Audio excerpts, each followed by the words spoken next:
Hey, Steve at Innov8.ag. We are out here with Ezra at Bow Hill Blueberries in Bow, Washington, a beautiful little corner of the world.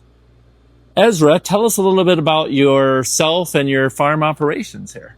My name is Ezra Rands, and we're at Bow Hill Blueberries on Bow Hill Road in Bow, Washington. We have been growing organic blueberries here for 15 years. Before that, these same bushes were all planted back in the 1940s, some as far back as 1947. Wow. So the farm has been in 3 different families, over 4.5 different generations of those respective families, and we're kind of just the latest stewards to this property, and we really hope to create a sustainable business model that can keep these blueberries here and happy, and customers supplied with the wonderful heirloom products that we produce. Fantastic. Well, we'll take a step inside here a little bit for those of you that are listening online and look at some of the offerings that you have that are quite unique, that are tying into these World War II era blueberry fields. Yeah. Let's go and take a look. So we've stepped into the Mink House. Tell me a little bit more about where they're minking here. And now we're surrounded by blueberry everything, blueberry pop, sorbet, ice cream, the list goes on. But what's the background in here? Well, actually, it's a little tongue-in-cheek reference to what this farm was before blueberries, and it was raising mink and, I guess, squeezing them for oil and skinning them. So whenever anything goes wrong, whenever there's a ghost in the machine, we blame the spirits of those old rodents. But yeah, we've got a lovely just assortment of our own offerings and the offerings of some collaborations that we've been able to make over the last couple of years. We have some beautiful sea salt that is habanero blueberry blend by our friends at San Juan Sea Salt. We've got ice cream with Lopez Island ice cream. We make our blueberry juice with the help of kind of a brother-sister farm that's upriver here that also makes organic apple juice. And so we really do live by the collaboration that is available to us in this farming community. It's really unique and special. And these products are just a reflection of that collaborative spirit that's available here. That's really neat. And I hadn't heard of blueberry habanero blend. That's great. Nor had I heard of blueberry sugar scrub. That you're not supposed to eat, although it is edible. Right. Okay. That's some friends of ours down in LaConner. That's handmade LaConner, and they make I think it's a before or during shower scrub. All right. So we get folks all over the place asking for that, and coming up from Seattle and even further to scrub. We've got a connection to a Korean spa in Everett that loves our blueberry juice and has actually dedicated a section of their health spa, their juice club, to only our blueberry juice. So that's a great tee up on the juice club. We're a proud newer subscriber to the juice club. What's unique about the juice and how you go about putting it all together, processing it, and what's your subscriber base look like? How's that business look like it's evolving for you?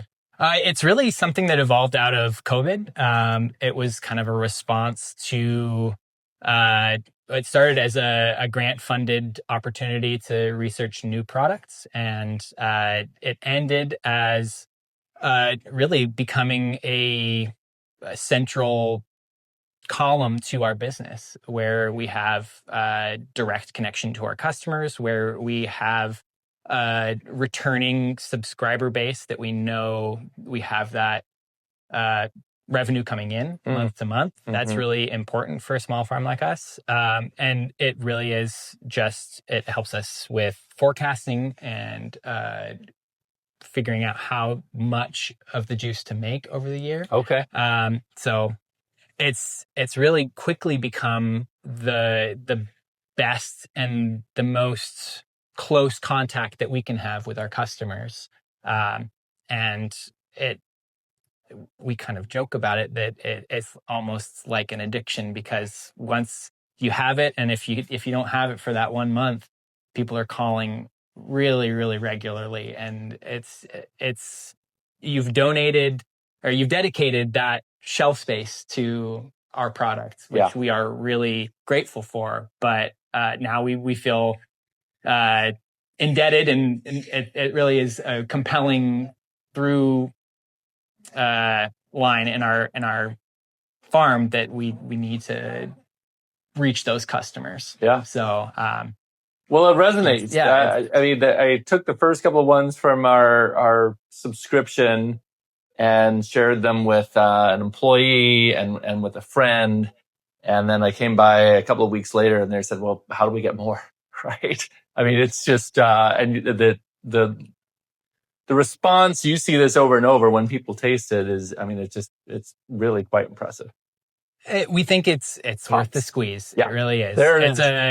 It's kind of trite, but the juice is so unique, and just such a representation of these kind of short-lived berries that aren't really well suited for fresh sales or even frozen, but they shine in a juice where you have shelf life, you have that perennial flavor from just a summer crop.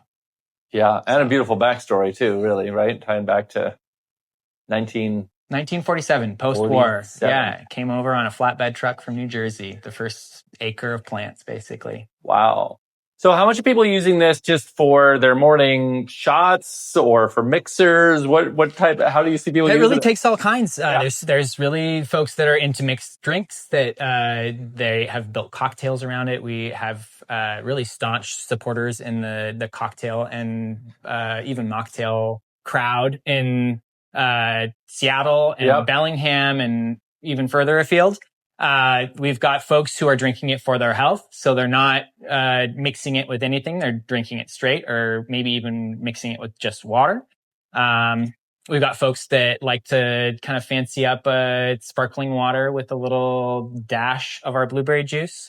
And we've got folks making even more value-added products with our juice. So we sell it to folks like Rachel's Ginger Beer in Seattle that are, again, making some good stuff. Fantastic blueberry mango and just like crazy flavors that we don't have the bandwidth or the audacity really to try. But that's exactly what Rachel does. And it's, again, a collaboration that allows us to punch well above our weight. Now, Rachel's Ginger Beer too. My wife knows I'm an addict, and it's increasingly expensive. So I have to kind of curtail. You can buy the base ingredients all by yourself if you know where to look. Right, I like that. All right, maybe we'll talk about that afterwards. Okay, any other products in here to talk about? I mean, you've got everything from your dried blueberries to blueberry powder. The blueberry powder I love to mention because it is kind of a byproduct that's taken on its own life. Okay. It is the other half of our blueberry juice. When the blueberries are pressed in our juice press, it becomes this kind of very dense pulp. Yeah. And that is then dried and milled into our blueberry powder. I gotcha. So it's a low sugar, high antioxidant, high fiber, and that 5-pound bag is going to last you forever. But we can sell it to folks who are in the baking industry all day. And folks working in their own home kitchen can buy the smaller bags and be really happy adding it to any kind of baked goods. It really kind of can turn anything and everything purple, as well as you can add it to a smoothie or something like that, as long as you're not expecting it to turn into a blueberry drink like Tang. It's really, it's not going to just magically liquidate again. So high fiber, antioxidant boost, 86 blueberry skins per tablespoon. I like that, being a data guy. Tying that together. And then we've got, not on our 64s here. We've got on our 32s and our 16s that they have 1,094 cold pressed blueberries per 32 ounces. Okay, there you go. As well as 547. Okay. 32 ounces for $1,094 and half it. I love it. Yeah. Good stuff. So check out the Bow Hill Blueberry Juice online. Where do people find you online? bowhillblueberries.com. Okay, great. So now we're going to go take a look out in the field and look at how we're taking these World War II era blueberry bushes and all the work that goes into the labor of love on cultivating and producing and then harvesting, and see where technology ties in.